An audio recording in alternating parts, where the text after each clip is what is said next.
Setelahnya, "Bapak pulang kapan?" lanjutku bertanya. "Sebentar lagi, sepertinya. Mungkin 3 atau 4 hari lagi." Kusadari Lili menyebut 3 atau 4 hari sebagai satuan waktu yang sebentar.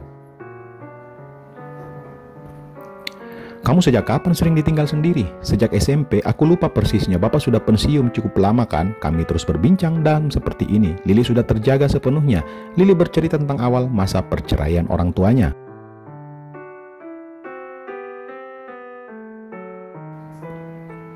Bagaimana bapaknya sekalipun menuntut cerai tidak bisa menyembunyikan rasa kehilangan saat itu. Bagaimana kacaunya keuangan dan belanja rumah tangga mereka karena perceraian yang datang tiba-tiba.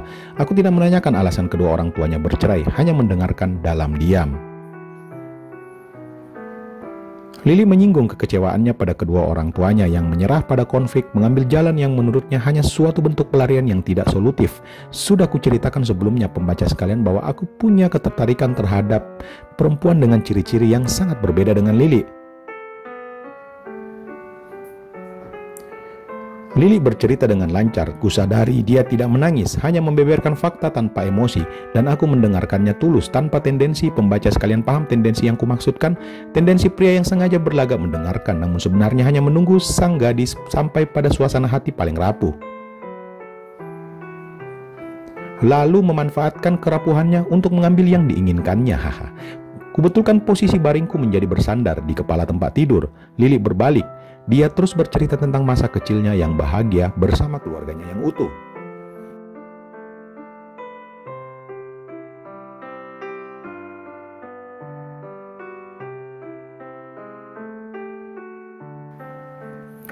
Ceritanya terus mengalir, terkadang melompat maju dengan jauh, lalu kembali mundur ke masa lalu. Lili bercerita tentang kesulitannya saat SMA, harus bangun pagi dan berangkat sendiri ke sekolah, lalu pulang cepat untuk berbenah di rumah, hal yang terus menjadi rutinitasnya hingga kini.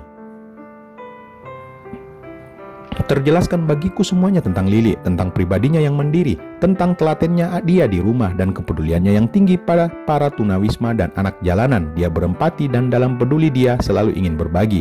Malam itu aku langsung tahu tak akan pernah kubiarkan dia sendiri.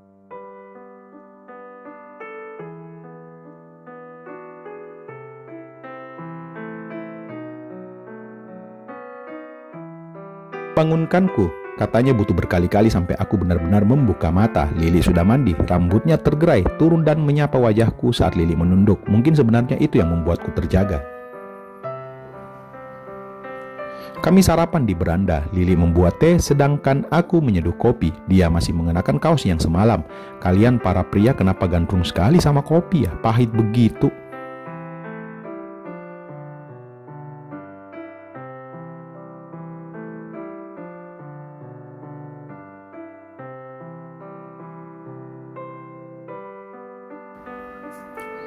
Ayah Lili adalah penyuka kopi kental. "Tidak cuman pria kok, wanita juga banyak yang suka kopi. Pahit tahu, jadinya nggak enak," katanya. "Kamu belum tahu saja cara penyajian kopi enak ada banyak loh, dengan Vietnam drip, sipon, bialetti, atau French press. Kalau tubruk begini rasanya memang biasa saja. Nih coba dulu seduhanku dikit aja," ujarku ngasal. Lili mencondongkan badannya ke arahku dari seberang meja. Kusodorkan cangkir berisikan kopi. Baunya pahit gini. Kamu tuh ya jangan suka ngeledekin kopi. Kopi itu minuman yang penuh perencanaan. Bahkan dari mulai ditemukan, gak kayak teh ditemukan tanpa kesengajaan."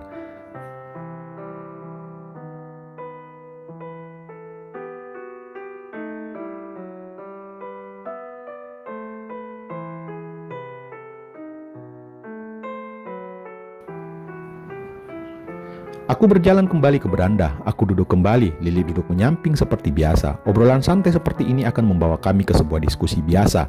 Asimilasi pikiran walaupun temanya sederhana. Maksudnya, masa sih kopi ditemukan pakai rencana? Gini ya, proses seduh teh konon ditemukan oleh seorang berkebangsaan Cina. Zaman dulu dia mandi berendam di kolam air panas, lalu selembar daun teh kering jatuh ke airnya. Orang itu melihat air berubah warna jadi kuning kehijauan, terus dicoba-coba deh untuk konsumsi. Lah kalau kopi, kira-kira insiden macam apa yang bisa membuat sebutir buah kopi matang, mengelupas sendiri, mengering, lalu tersangrai, kemudian tergiling halus dan terseduh air panas? Seseorang di masa lalu pastilah meneliti, mengkaji kandungannya, lalu bereksperimen untuk menemukan cara terbaik mengkonsumsinya. Iya kan? Lanjutku. Duh, yang selalu nongkrong di ujung, Lili mencoleng hidupku. Ujung adalah satu dari beberapa toko kopi dan perlengkapannya di Makassar, letaknya di Jalan Sumbo Opu, pesisir pantai Losari. Kamu selalu seuring-uringan gini kalau bicara soal kopi ya, lanjut Lili sambil tertawa. Setelahnya kami ngobrol lain karena aku yakin Lili mulai bosan dengan bahasan ini. Aku mau siap-siap ke kampus ya, kamu ada kuliah nggak? Kalau nggak kamu di sini aja, aku pulang cepet kok, Lili bertanya. Aku pun memutuskan untuk tetap ke kampus meski tak ada kegiatan sama sekali. Jauh lebih baik daripada aku hanya tinggal sendirian di rumahnya.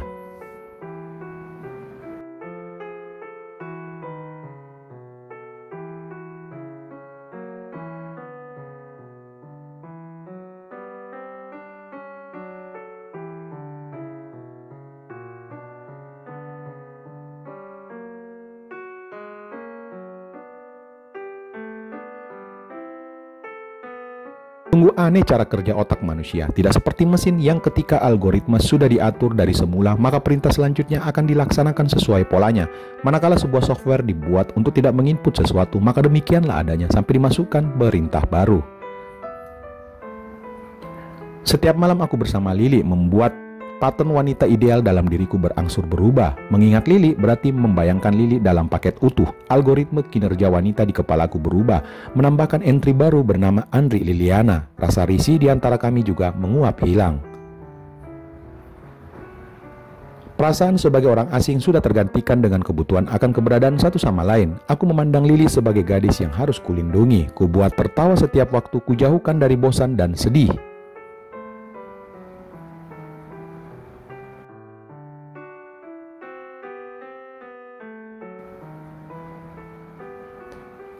Pelajar yang melanjutkan studi di jurusan yang kuambil kebanyakan adalah putra daerah. Minat menjadi guru memang paling banyak didapati di sekolah luar kota Makassar. Di angkatanku hanya ada 6 dari 178 orang yang berasal dari SMA dalam kota atau kaum pribumi, begitu kami menyebutnya. Keuntungan menjadi kaum pribumi adalah rasa percaya diri, pengalaman lebih dulu perihal trayek angkot, venue gaul, bahasa, selera humor lokal, dan tempat nongkrong membuatku lebih luas membawa diri. Tidak ada rasa takut atau malu bahkan sejak masa-masa orientasi dan pengenalan kampus. Suatu hari dalam rangkaian kegiatan orientasi, kami diharuskan berdiri mengantri di depan sebuah loket. Berpanas ria, kepala plontos tanpa topi, tidak juga pet. Beruntunglah bagi para maba cewek yang berkerudung. Seperti seorang cewek sesama maba di barisan lain di sampingku, agak ke depan beberapa langkah. Yang menarik mataku adalah sesuatu yang tersembul dari kantong tasnya di bagian samping. Sebuah buku kecil namun tebal, Master of Game, sebuah novel karya Sidney Sheldon. Ku kenali buku itu dari ilustrasi pada sampulnya. Hei, bisikku, dia menoleh terkejut. Sudah sampai mana? McGregor atau Blackwell? Apa? Cewek itu terlihat bingung dengan pertanyaanku. Novelnya sudah dibaca sampai bagian mana? Masih di keluarga McGregor atau sudah tentang keluarga Blackwell? Lanjutku, masih berbisik. Sedikit pun aku tidak pernah ragu memulai dialog semacam itu, tidak pernah takut dikatakan SKSD, jadi teman akrab atau dianggap sok dekat. Pilihanku sederhana. Beruntung kali itu cewek ini memilih yang pertama. Oh, buku ini. Aku baru mulai baca, masih tentang Jamie McGregor. Blackwell itu siapa? Tanyanya balas berbisik. Baru kuperhatikan wajahnya saat itu. Cewek ini menarik, bahkan cantik. Yang menonjol padanya adalah paduan mata dan hidung. Terlihat oriental meski berkerudung. Berkacamata persegi dengan dagu sedikit berbelah. Antrianku tiba-tiba bergerak lebih banyak ke depan. Aku berbisik singkat. Lanjut kapan-kapan ya. Oh ya, Ananta, fisika. Hara, kimia. Kami jadi teman akrab setelah itu. Dan